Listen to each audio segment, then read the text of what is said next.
जय गुरुदेव। उपासना समर्पण योग अध्याय 5 डे 41। अभी तक हम श्रद्धा के बारे में समझ रहे थे कि श्रद्धा जो है वो कितनी जरूरी है आत्मा के उद्धार के लिए, और श्रद्धा के बिना कुछ भी नहीं बन पड़ेगा।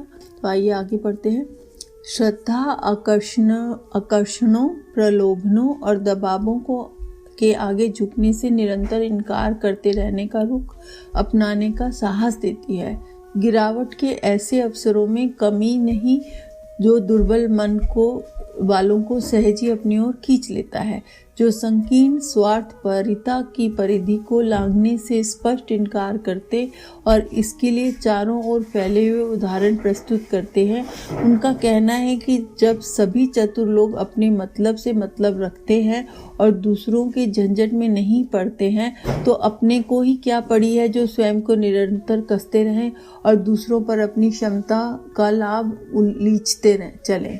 आदर्शवादी कौन बनता है? सभी अपने धंधे में लगे हैं, फिर हमें ही क्या ऐसा कुछ करना और सोचना चाहिए?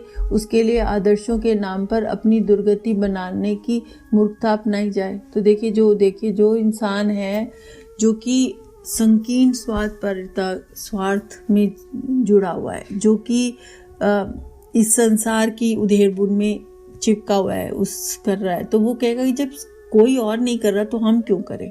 ये सारे जितने लोग हैं बड़े चतुर हैं, बड़े चालाक हैं, बहुत समझदार हैं, लेकिन किसी इस तरह की झंझट में नहीं पड़ते कि अपनी आत्मा की उन्नति करो और अपने अंदर गुरु को समर्पित करो। सब अपना पैसा कमा रहे हैं, खा रहे, पी रहे, उड़ा रहे हैं, खुश रह रहे हैं, तो हम क्यों अपने इस सारे झंझटों में पड़े?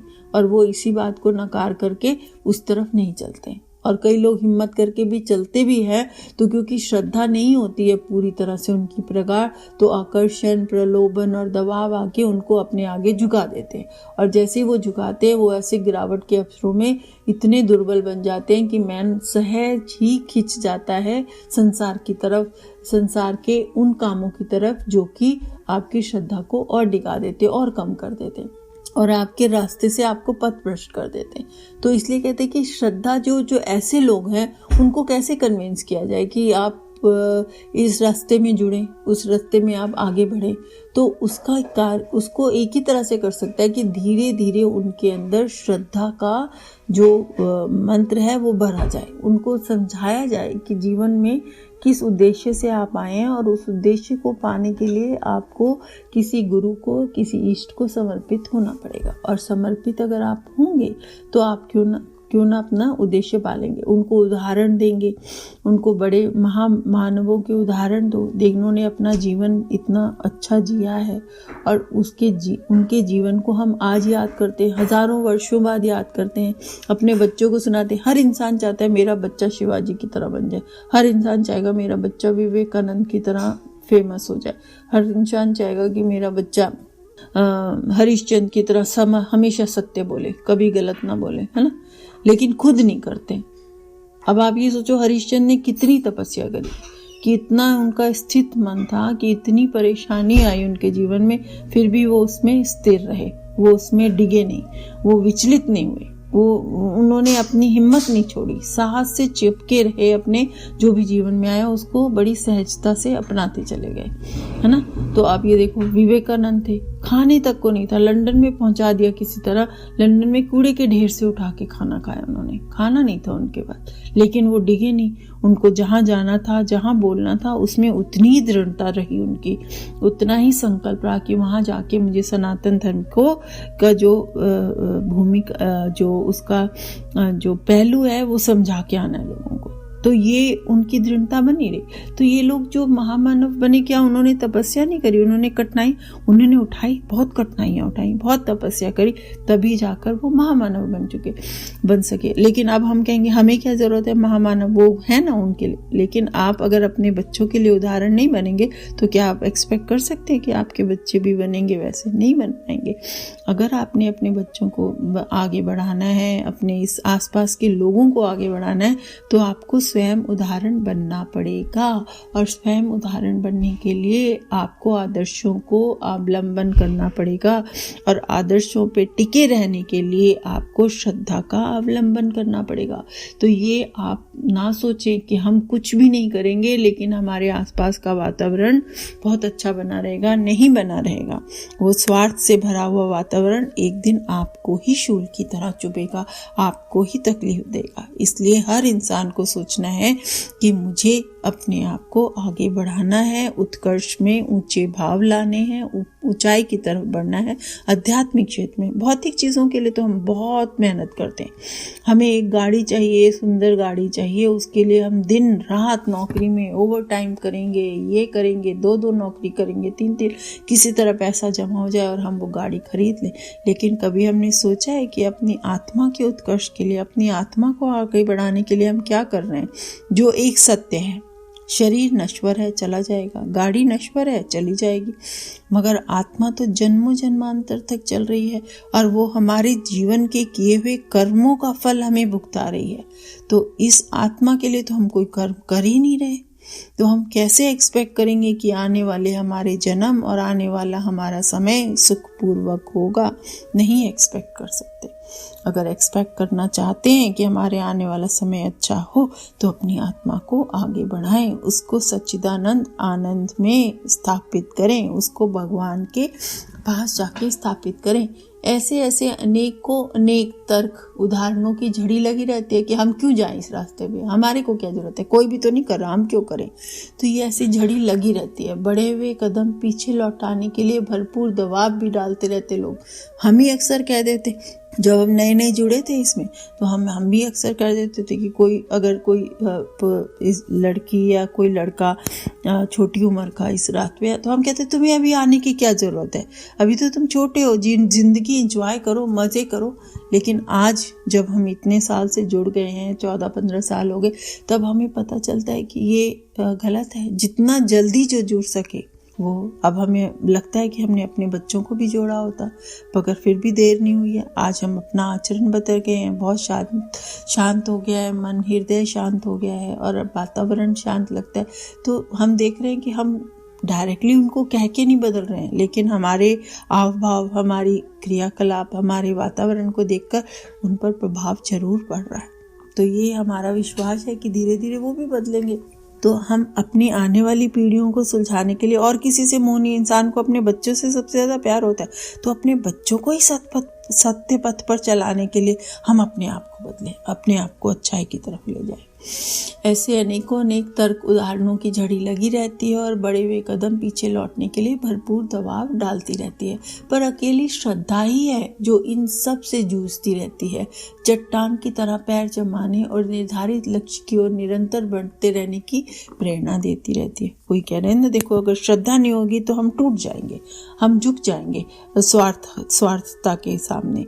लेकिन अगर श्रद्धा होगी तो एक ऐसी शक्ति है, एक ऐसी प्रगाढ़ शक्ति है, प्रगाढ़ ऊर्जा है, जो कि हमको हर समय लड़ने की ताकत देगी, जो कि हमको हर समय अपने लक्ष्य की तरफ बढ़ने की ताकत और संयम देती रहेगी। गया गुजरा जीवन स्वीकार करने के लिए महामानवों की अंतःचेतना सदा इनकार करती रहती है। मानवीय गरिमा का मूल महत्व समझाती रहती है, लोक प्रभाव की अनुपयुक्तता और अंत में हाथ लगने वाली दुर्गति का स्पष्ट चित्र खड़ा करती रहती है।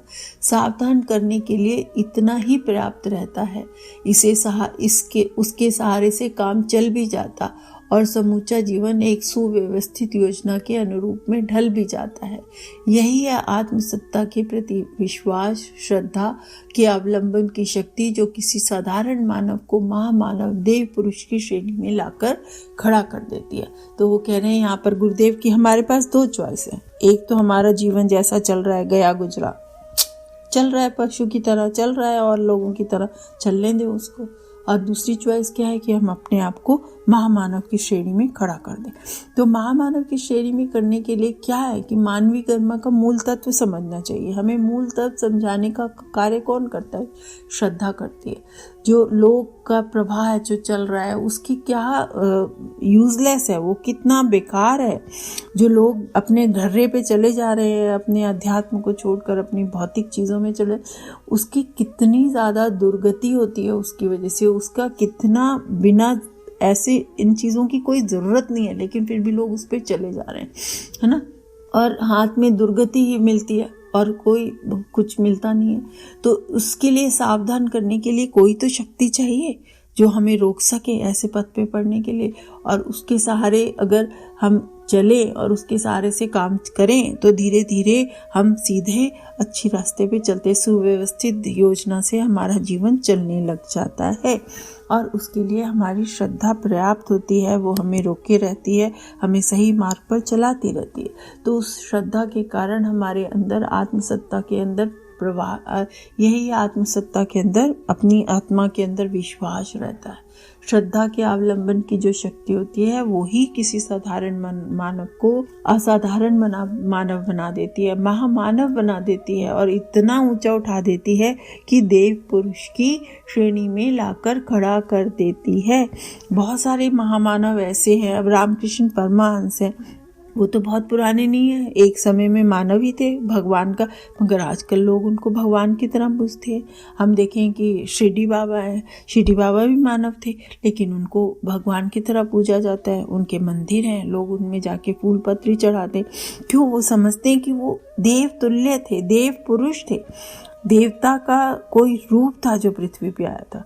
वो उसका ऐसा समझना क्यों है? क्योंकि उनके आदर्श, उनकी श्रद्धा उनके इतनी प्रगाढ़ थी कि उसके देखकर लोगों को उनके प्रति श्रद्धा हो गई, लोगों को उनके प्रति विश्वास हो गया। लोगों ने सोच लिया कि अगर ये अपने जीवन को इतना उठा सकते हैं, कितना शिरडी बाबा का आप देखो जन्म, कितना मतलब एक फकीर थे। फकीर मतलब जिसका कुछ भी नहीं, एक झोला था, बस एक झोले में अपने 2 कपड़े रख के और वो चलते रहते थे और कुछ भी नहीं थी उनकी संपत्ति, लेकिन कितनी बड़ी छाप छोड़ी इसने ऐसे जीवन से, कितनी बड़ी। अब उसके सामने अगर आप सोचो कि महलों में बैठे हुए और 50-50 मंजिल के मकान रखे हुए लोगों को तुलना की जाए तो वो कितने तुच्छ और कितने छोटे लगते हैं, बहुत छोटे लगते हैं। तो हमें कौन सा जीवन चुनना है? चॉइस है हमारे पास। हम गया गुजरा जीवन जिए या महामानव बनने की कोशिश करें, चॉइस है। आप जो मर्जी चुनो, वैसा ही, जैसा आप चुनोगे वैसा आपको फल मिलेगा। गया गुजरा जीवन जियोगे, दुर्गति में चले जाओगे। और अगर महामानव बनोगे, देव पुरुष बनने की कोशिश करोगे तो बहुत कुछ नहीं तो कम से कम चित्त में, सच्चित्त में प्रसन्नता, आपके जीवन का सुख आपको मिलेगा। इससे ज़्यादा और क्या चाहिए मनुष्य को? कुछ भी, सारी भागदौड़ तो खुशी प्राप्त करने की, प्रसन्नता की है ना, वो मिल जाएगा। तो इसलिए आज ये अध्याय यहीं ख़त्म होता है, उपासना समर्पण योग का। और इसमें कितनी सुंदरता से गुरुदेव ने हमें समझाया कि श्रद्धा अगर हमारी जागृत रहे और गुरु के प्रति हमारा समर्पण रहे तो उनके अनुग्रह और अनुदान हमें लगातार मिलते जाते हैं। और पूरी तरह से समझाया कि किस तरह से हमें क्या ज़रूरत है, कैसे प्राप्त करना है और किस तरह से हमें इसको आगे बढ़ाना है। बहुत सुंदर विवरण था, बहुत सुंदर इस चैप्टर का मूल था। हमने जो बहुत सुंदर सुंदर टॉपिक इसमें कवर किए, उस टॉपिक्स के बारे में हम सभी जानते हैं, बहुत सुंदर टॉपिक लगे हमें सारे। तो आइए अब आज इस चैप्टर को प्रणाम करके आत्मिक प्रगति के लिए अवलंबन की आवश्यकता, तो आत्मिक प्रगति के लिए श्रद्धा के अवलंबन की आवश्यकता को हमने समझा और अपने समर्पण को जाना। तो आइए इसके साथ इस चैप्टर का पूर्ण विराम होता है। और सबको बहुत बहुत कामना सबके लिए, प्रार्थना सबके लिए कि सब आत्मिक प्रगति के पथ पर बढ़ सके। आइए गायत्री मंत्र पढ़ते हैं। ओम भूर्भुवः स्वः तत्सवितुर्वरेण्यं भर्गो देवस्य धीमहि धियो यो न प्रचोदयात्। जय गुरुदेव। सभी को प्रणाम।